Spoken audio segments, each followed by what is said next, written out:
Hey, this is Mike Robbins. Thanks so much for joining me for this episode of the podcast. I hope you're doing well, you, your family, your team, everyone around you. Today, I want to talk about something that um, I've been definitely thinking about and sort of grappling with, and I think a lot of us are, and it's how do we protect our peace without checking out? There's so much going on right now in the country, in the world, globally, economically, technologically. Like there's just so much happening, intensity, change, disruption, uncertainty, lots of fear swirling around. And look, that's been true for quite some time. Um, but it seems like it's sort of at a bit of a fever pitch these days. And I think many of us, myself included, are trying to protect ourselves from overwhelm, from stress, from the emotional exhaustion, from the constant conflict and uncertainty. And the challenge is that sometimes when we try to protect our peace, we end up disconnecting or numbing out or isolating or disengaging. So, like, I know I don't want to do that. And at the same time, I don't want to get, you know, sort of sucked down the rabbit hole, if you will, of all the fear and worry and drama and paranoia. I was just before I went to bed last night, one of my constant struggles, as I think I've shared here, and many of you can probably relate to this, is like bringing my phone to bed or not. And I notice I sleep so much better when I don't bring my phone to bed. If I leave it in the other room or I leave it downstairs in my office or in the kitchen or somewhere. And then, like, I had to get up early this morning for a very early virtual event that I was speaking on. So I had to bring my phone to bed for my alarm. Um, I mean, I guess there probably is an alarm on my clock next to my bed, but it's been so long since I um, set it. Anyway, that's a separate issue. But so I had my phone in bed last night and I was trying not to do too much scrolling. But right as I was about to put my phone down, I saw a post from somebody that was talking about um, the crisis with oil and how much oil do we have left and what's going to happen and how long until we're out of. I mean, it was, again, there's probably some truth and validity to it. There's probably something important in there, but I noticed it was like not the best thing for me to look at right before I fell asleep. And so I think for most of us, myself included, I want to stay engaged. I want to stay informed. I want to know what's going on. I want to try to participate in what's happening. I want to be aware. I mean, I feel like a big part of my work, it's important that I know like what's actually happening out in the world, in the economy, and in the markets, and in different things. So that's important to me. And as it relates to just myself and my well-being and our family and so many things, right? And being an engaged, conscious citizen. But the goal isn't to care less. I think it's about how do we stay grounded while we stay engaged. So this feels especially relevant right now because there's just so much coming at us, right? Whether it's AI disruption, whether it's social media overload or overwhelm, whether it's just the constant news cycles, the emotional fatigue, the politics, the economic uncertainty, the, global instability. I mean, there's a level of overwhelm that I think is very real for a lot of us. And understanding, like, wanting to pull back from it when things get really intense or there's just so much and it's been so much for so long, there's again an understandable desire to kind of numb out and just scroll endlessly, avoid hard conversations, shut down emotionally, if you will, detach from what's happening. This isn't because we're bad or we're weak or we don't care.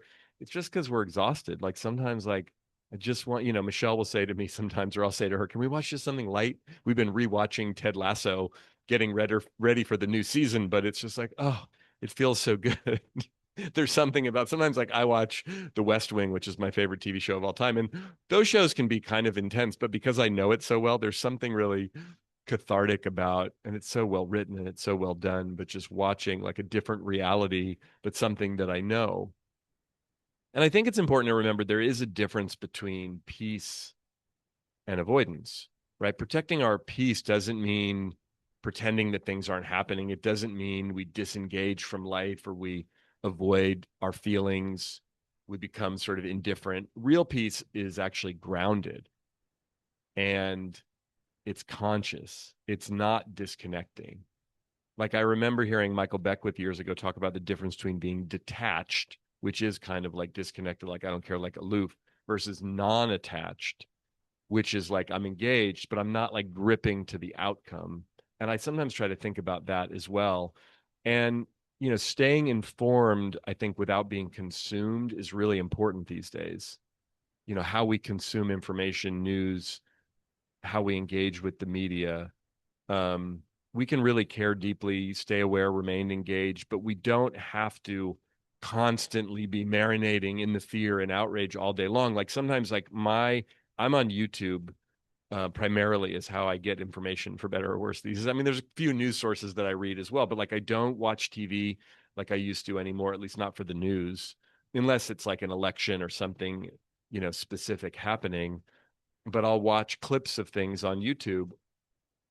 And I notice, I mean, there's certain news sources and certain people that I really like to listen to. Sometimes it's podcasts, sometimes it's, cable news or network news or different, media people, some independent, some more mainstreamed. But like, I notice I try to be mindful and conscious. Sometimes it's more sports related, or sometimes it's more politics, or sometimes it's more entertainment or fun or personal growth or whatever. But like, what mood am I in? What do I feel like? Or when I listen to podcasts or watch podcasts, it's like, what am I wanting to be thinking about and feeling?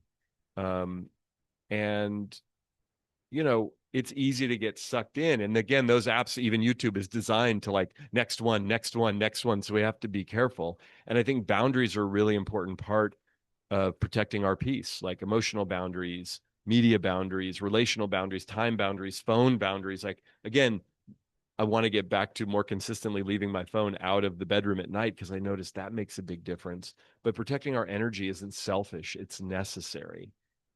And, Michelle, my wife, has this mantra that she likes to say, um, where she talks about, you know, being observing but not absorbing, or being, connected but not consumed. So those type of things. I think our presence is really important, and prioritizing our presence over reactivity, right? Peace often comes from slowing down enough to respond intentionally instead of reacting automatically. And sometimes it's hard, right? Something at work or something in life or something with our kids or something that comes across our phone or something we see. And it's like, oh, we just have that sort of outrage response, which I understand. But I think if we can stay connected to what really matters to us, and really the healthiest vision of peace, really includes compassion, purpose, connection, caring, humility, humanity, appreciation, authenticity, like the things I think that, we don't have to like toughen up and harden ourselves in order to stay steady or stay grounded. And look, it's not easy. I mean, I find myself getting upset or outraged about things way more than I'd like to. And I don't want it to be this binary either or, like I'm fully paying attention and I'm like caught up in all the drama, or I fully disconnect and like I'm checked out. And, because that's kind of, I think, a sophomoric or sort of superficial way to think about it. But how do we stay engaged? How do we stay informed? How do we know what's happening so that we can lead effectively, so that we can communicate effectively, so that we can be mindful of what people are dealing with and make good decisions for ourselves, for our teams, for our companies, for our families, for our finances, for our health, for all the things. And at the same time, like, not give away our power, not give away our joy. It's a tricky balance, especially these days. So what are some specific things that we can do? So here are 5 things that I think we can do right now to help us, as much as we possibly can, in protecting our peace without, completely checking out. The first thing we can do is audit our inputs.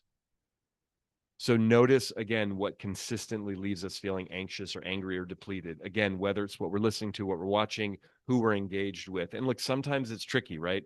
Family, friends, coworkers, some environments that it's hard to get away from certain things, but we have more autonomy and more control over the inputs than I think sometimes we realize. So can we really audit them and notice when I listen to that person, when I watch that thing, when I'm paying attention here, oh, that leaves me feeling inspired, open, hopeful. Oh, that leaves me feeling anxious or angry. Just paying attention.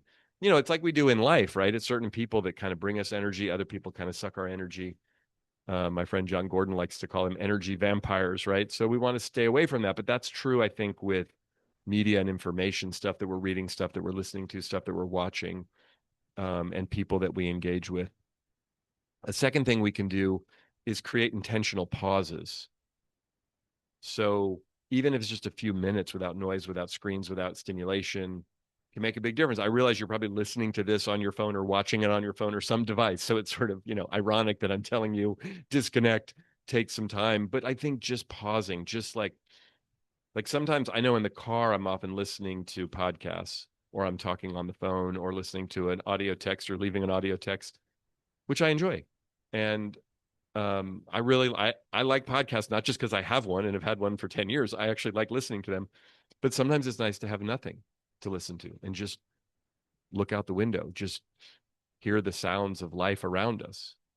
But intentionally doing that, particularly in the morning, particularly in the evening when we wake up right before we go to bed, I think is really important.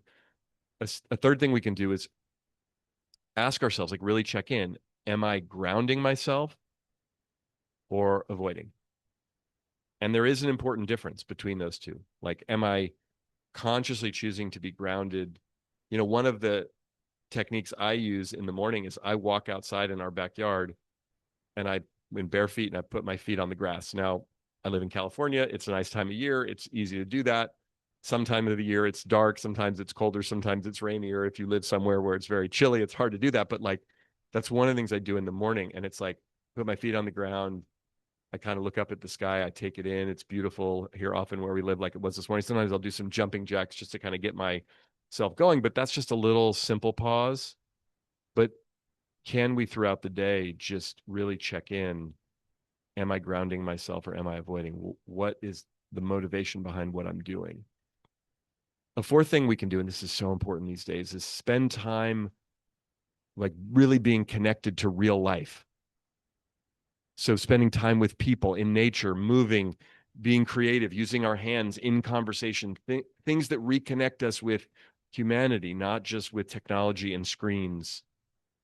And again, not all technology and screens are bad. That's not what this is about, right? Again, you're listening to or watching this probably on a screen, on a device of technology, which is amazing. I say all the time, I can't believe I get to sit in my office and talk into a microphone and stare at a computer and create this that anyone in the world can listen to or watch. Like, that's incredible. I used to dream about this when I was a kid. I didn't obviously know anything about the internet or podcasts, but I just would imagine like being able to sit in my room and communicate with people in different parts of the world. And I just thought like that would be the coolest thing. And sometimes I try not to take this for granted. It's pretty remarkable. And staying connected to real life, real people with nature, moving our bodies, being creative, being tactile. I think it's so important in this AI, social media, technology obsessed world we live in. And then the fifth thing is choose one meaningful way to stay engaged.